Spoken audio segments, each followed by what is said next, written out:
Welcome to Deep Down Books, where books and smart learning meet. Today, we're diving into some powerful strategies for memorizing new words smartly, especially for anyone looking to improve their English. Absolutely. It's a topic that's really essential if you want to express yourself clearly. Yeah? Exactly. Vocabulary is like the heart of language. Without the right words, it's um like trying to paint with only one color. Mm-hmm. You know what I mean, right? Totally. Imagine trying to articulate your dream holiday or career goals without having the words. It's almost frustrating. Right, and that's why today's tips are so exciting. We're talking about using some science-backed methods like spaced repetition. Oh yeah, spaced repetition is the real game changer. Instead of cramming all at once, you review your new words over time. Exactly. If you learn the word meticulous today, you review it tomorrow, then a few days later, and then again a week or even a month later. It's like giving your brain little booster shots, reinforcing your memory each time. Right. Mm-hmm. And you can do this with digital tools like Anki or Quizlet or even old-fashioned flashcards. Yep. The key is consistency. And speaking of consistency, another essential tip is keeping a personal vocabulary journal. Now that's one I love. I mean, jotting down every new word you encounter, from books, movies, or even a catchy song, really puts it into your own context, yeah? Definitely. And don't just write down the word, include its meaning, a sample sentence, synonyms, antonyms. Like with the word resilient, you'd add able to recover quickly from difficulties, then a sentence, maybe even doodle a little illustration. Mm-hmm. It's a creative workout for your brain. I gotta say though, Arya, sometimes I wonder if that approach might slow you down if you're trying to learn a ton of words in a short period. What do you think? That's a fair point, Ray. But honestly, the deeper processing, even if a bit slower at first, tends to lock words into your long term memory much better. It's like investing in quality over Yeah. quantity. And trust me, it pays off in natural usage later. Mm-hmm. I see your point. Now, speaking of usage, another brilliant tactic is to use each new word in multiple sentences. Exactly. When you learn a word like candid, try writing 5 different sentences. It's like training your brain from all angles. Each sentence latches onto a different nuance of its meaning. Yep.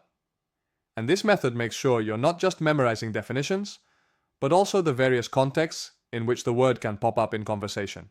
Right. And another tip is to learn words in context. I mean, rather than memorizing long lists like serendipity, tenacity, ambiguity, try seeing them used in a short story or a news headline. It's more relatable and easier to remember. Absolutely, you know?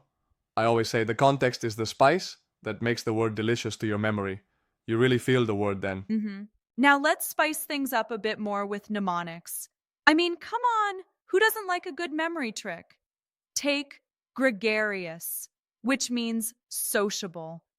Think Greg is gregarious because he loves group gatherings. Or how about loquacious, as loquacious Lucy never stops talking? It's a quirky way to let your brain, anchor the word in a fun image. Exactly. The more ridiculous and vivid the mnemonic, the more likely you are to remember. And then we have another engaging method listening and repeating. Oh, this one is my favorite. Reading, listening, and then pausing a movie or an audiobook to repeat the sentence aloud not only trains memory, but also improves pronunciation. Right? Pausing, repeating, even writing it down helps synchronize your ears and your brain. It's like a mini vocal workout combined with memory training. Yeah, and moving on, we have vocabulary games. Learning doesn't have to be a chore. Play word association, bingo, or even Scrabble to keep it fun. Absolutely. Apps like Duolingo or even Boggle add a playful element that can really reinvigorate your study sessions. Mm-hmm. And isn't it amazing how games can turn rote learning into an adventure? Indeed, it's like transforming a dry study routine into a lively competition with yourself. And then, my personal favorite, really engaging with new words by using them in conversations. Try things like, I'm feeling quite exuberant today instead of just happy. It forces you to step out of your comfort zone and use the vocabulary actively. True, even if it feels awkward at first, the more you speak, the more natural it becomes. Confidence builds over time. We also have some real life examples that show the impact of these tips. Like, consider Priya.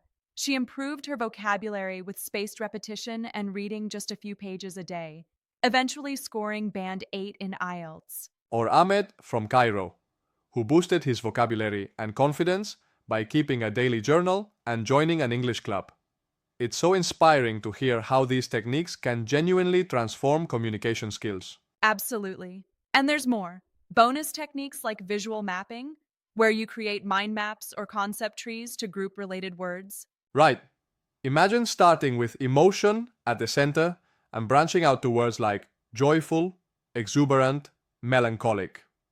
Seeing the connections visually can really reinforce your understanding. And lastly, consider a book based approach. Highlight 10 unknown words per chapter in your favorite book. Then create a vocabulary logbook with definitions, sample sentences, and even quizzes. It's a practical way to turn reading into an interactive study session. That's clever.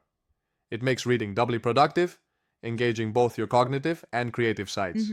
So, from spaced repetition to personal journals, using words in varied sentences, learning in context, mnemonics, listening and repeating, vocabulary games, conversations, visual mapping, and even book based logs, there's a whole toolkit out there to boost your vocabulary smartly.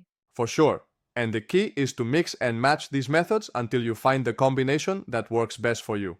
I mean, different strokes for different folks, right? Exactly. It's all about tailoring your approach. And hey, even if one method doesn't click immediately, keep experimenting. Every bit of practice adds up. Definitely. And I appreciate how these strategies integrate both scientific principles, like spaced repetition, and creative techniques, like mnemonics and visual mapping.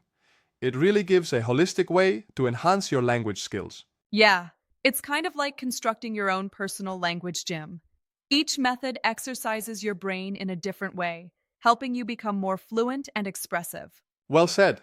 And remember, it's not just about memorization for exams, but about truly connecting with language to share your ideas and stories. Exactly, and that's the spirit of Deep Down Books, empowering you to evolve, one word at a time.